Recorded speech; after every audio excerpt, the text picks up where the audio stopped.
धर्म स्नेही सत श्रद्धालु यहाँ पर उपस्थित आप सभी भव्यवर पुंडरीक पुण्यात्मा महानुभाव, आचार्य भगवान समंतभद्र स्वामी द्वारा विरचित रत्न करंडक साबकाचार की वाचना में प्रोस्तोवास व्रत के स्वरूप को देख रहे 4 शिक्षाव्रतों में यह तृतीय शिक्षाव्रत स्वीकार किया। प्रोस्तोवास व्रत निस्संदेह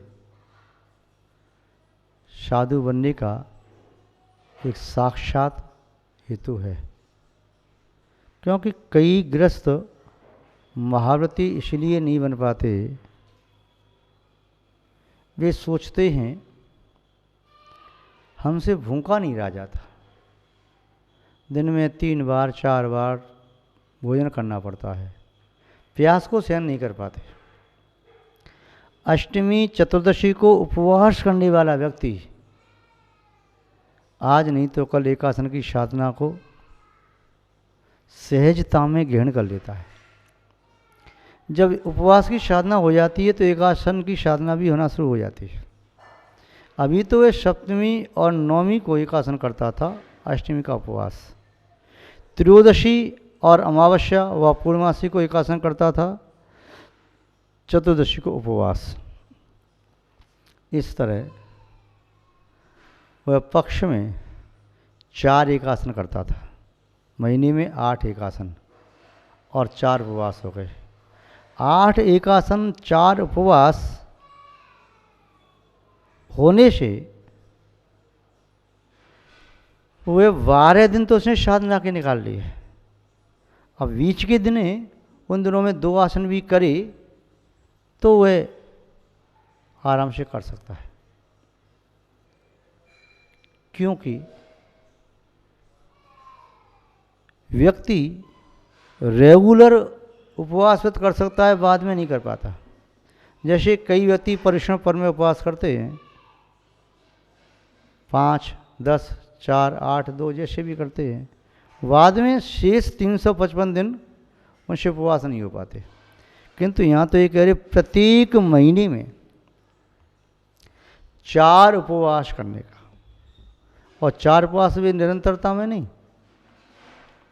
एक सप्ताह में लगभग 1 उपवास हो गया, एक सप्ताह में 1 उपवास और एक सप्ताह में 2 एकासन।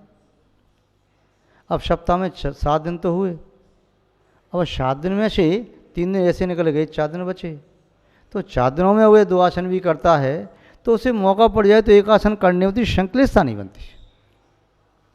तो ये साधना मुनि या आर्का बनने के लिए एक बहुत कार्यकारी होती है। वह साधक फिर कभी भी अनुकूलता देखता है तो महाव्रती बन जाता है, और जो साधक गृहस्थ जीवन में रह करके जिसने अष्टमी चतुर्दशी का उपवास नहीं किया या एकासन भी नहीं करता है, तो कहेगा भाई मैं अभी 2 बार भोजन, 3 बार 2 बार पानी पीता हूँ, यकायक एकासन कभी कर ही नहीं सकता, मृत्यु की बेला समीप आ जाए तभी कहेगा नहीं मैं भोजन नहीं छोड़ सकता। और जिसने ऐसा अभ्यास कर लिया होगा तो कहेगा क्या करना, मेरा अभ्यास है पहले से, जब चाहो तब मुनि बन सकता हूँ, आर्का बन सकता हूँ। महानुभाव, आचार्य महोदय यहाँ बता रहे हैं, जैसे विगत दिवस बताया था कि उपवास के दिन क्या क्या कार्य नहीं करना चाहिए, जिन कार्यों के करने से उपवास का फल खंडित हो जाता है तो पहले उन्हें दूर करना है। यूँ समझें, किसी माली ने अपने बाग में पेड़ लगाया, आम का या अमरूद का या अंगूर की बेल लगाई या जामुन का लगाया या चीकू आदि सेब कोई फल का लगाया, वह पेड़ लगाया, उसकी सिंचाई भी की, रक्षा भी की, किंतु उस पेड़ के फलों को खाने वाले जीव जंतु वहाँ पर उपलब्ध हैं, तो उस फल के लगते ही फल पूरा हो भी नहीं पाया, पकने के पहले ही भी जानवरों ने खराब कर दिया। चाहे किसी छोटे मोटे जानवरों ने या पक्षियों ने, उससे रक्षा नहीं की तो पेड़ लगाने का श्रम व्यर्थ चला गया ना। तो पहले तो जिससे उपवास करने का फल निष्फल हो जाए, ऐसी विघ्न बाधाओं को दूर करना, कि उपवास के दिन ये कार्य नहीं करना चाहिए जो आपने देखा था, पंचानाम पापानाम वलं क्रियारंभ गंध पुष्पाणाम स्नानाजनश्याना उपवासे परितम कुर्यात, 107 नंबर के श्लोक में आपने देखा था। पाप आदि नहीं करना चाहिए, कषाय नहीं करना चाहिए, आहार भय मैथुन प्रग्रह ये 4 संज्ञा में प्रवृत्ति नहीं करना चाहिए, और अर्थ पुरुषार्थ और काम पुरुषार्थ भी नहीं करना चाहिए, धर्म और मोक्ष प्रसाद का सेवन करना चाहिए। तो कौन कौन से नहीं करना चाहिए वो आपने कारण देखे। अब उस वृक्ष पर पक्षी फलों को खराब नहीं करेगा, उस फल में कीड़ा नहीं लगेगा, वृक्ष में कीड़ा नहीं लगेगा, आपने ऐसे खाद आदि डाल करके, जल डाल करके आपने सुरक्षा कर दी। अब आप क्या करेंगे, उस वृक्ष में फल ज़्यादा से ज़्यादा कैसे लगे। गाय अधिक से अधिक दूध दे तो चारा अच्छा खिलाओगे, दाना खिलाओगे, खल खिलाओगे, गुड़ खिलाओगे, तेल पिलाओगे इसको। तो गाय का जब आहार पौष्टिक होगा तो गाय का दूध बढ़ेगा, दूध में घी की मात्रा भी बढ़ेगी। और गाय को यदि पूरा पेट भोजन ही नहीं दिया जाए, रूखी सूखी घास दी जाए, भूसा डाल दिया जाए, वह भी भरपेट नहीं, पानी भी पूरा नहीं मिल रहा है, तो गाय दूध कहाँ से दे पाएगी। दूध देना तो दूर, अपने शरीर की भी स्थिति संभाल नहीं पाएगी। ऐसे ही उपवास व्रत का पालन करने के लिए उपवास के दिन उन कार्यों को छोड़ देना चाहिए जिन कार्यों से उपवास में दोष लगते हैं, उपवास का पूरा फल नहीं मिलता है, जो उपवास के बाधक कारण है, उन्हें छोड़ करके अब उपवास में क्या करना चाहिए। जैसे पौष्टिक आहार दिया जाता है गाय आदि को, जिससे दूध की मात्रा बढ़ती है, तो व्रत के फल की मात्रा बढ़े, वृक्ष में जल सिंचन करो, अच्छी खाद दो, सूर्य का प्रकाश आए और जन समूह वहाँ पर रहे, उनके द्वारा छोड़ी गई कार्बन डाइऑक्साइड उन्हें प्राप्त होती रहे, तो वह वृक्ष मुदित होंगे, आनंदित होंगे, पुलकित होंगे और स्वर पुष्प और फल ज़्यादा लगेंगे। ऐसे ही कोई रोगी मनुष्य है तो रोग का परिहार करने के लिए औषधि का सेवन करता है, किंतु औषधि सेवन के साथ साथ पौष्टिक पदार्थ भी चाहिए, क्योंकि रोग अकेला दूर होना पर्याप्त नहीं है, पौष्टिक पदार्थ भी सेवन करना चाहिए। ऐसे ही इन क्रियाओं के करने से उपवास पौष्टिक बनता है, उपवास अपना फल समग्र और समीचीन फल, पूर्ण फल देने में समर्थ होता है। तो ये कौन कौन से कार्य हैं जिन्हें करना आवश्यक है, तो आचार्य महोदय के शब्दों में देखते हैं। श्लोक नंबर 108,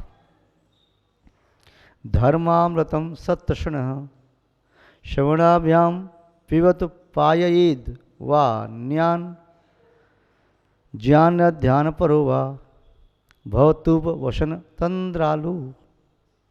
आचार्य महोदय कह रहे हैं कि जो व्यक्ति उपवास करने वाला है वह अपनी तृषा को कैसे बुझाए।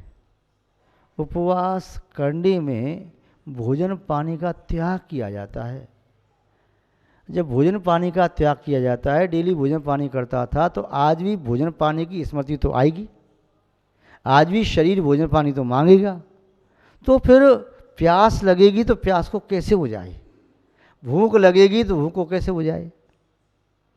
घर में तेल नहीं हो तो उसके स्थान पर घी का प्रयोग करो, घी नहीं है तो तेल का प्रयोग करो, अल्टरनेट खोजा जाता है। अब जब शरीर के लिए भोजन नहीं दे रही तो शरीर संतुष्ट कैसे होगा। उस शरीर से वह कार्य नहीं करना है जिसमें सर्वाधिक ऊर्जा शक्ति खर्च व्यय होती है। काम सेवन, कषाय, उत्तेजना, पाप कार्य, इंद्रियों का सेवन, इन कार्यों को छोड़ दोगे तो ऊर्जा शक्ति आपकी संचित रहेगी। फिर भोजन नहीं करोगे तो एक दिव्य भोजन होता है, दिव्य भोजन मन वचन काय के माध्यम से योग की प्रवृत्ति से लिया जाता है। शुद्ध मनोवचन काय की प्रवृत्ति होती है तो ये तीनों योग शुद्ध वर्णाओं को ग्रहण करते हैं और शुद्ध वर्णाओं को ग्रहण करने वाले व्यक्ति को बाहर के भोजन की आवश्यकता नहीं पड़ती। उपवास में विशुद्धि बढ़ रही है तो भूख का एहसास नहीं, प्यास का एहसास नहीं, संकलितता बन रही है तो बस मन वही चलता रहेगा, कब सवेरा हो कब भोजन करूं, कब सवेरा हो कब पानी पीऊं, कब सवेरा हो कितने बज गए, अब देखना कितने बज गए, वही देखता रहेगा। ऐसा उपवास नहीं कहा। उपवास करो तो उपवास के साथ साथ धर्म ध्यान भी करो। धर्म ध्यान करोगे तो उपवास सार्थक है।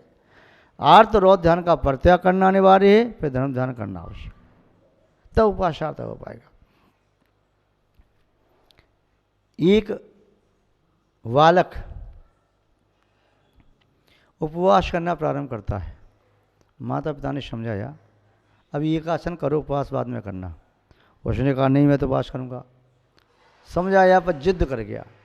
कई बार बालक जिद कर जाते हैं, बालक होती है शक्ति का अंदाज नहीं कर गया। माँ उसकी धर्मात्मा थी, समझदार थी। उसने कहा ठीक है पानी पी लो बेटा, तब भी नहीं माना। दिन तो उसका धर्म वैसे सबके साथ बैठ के निकल गया।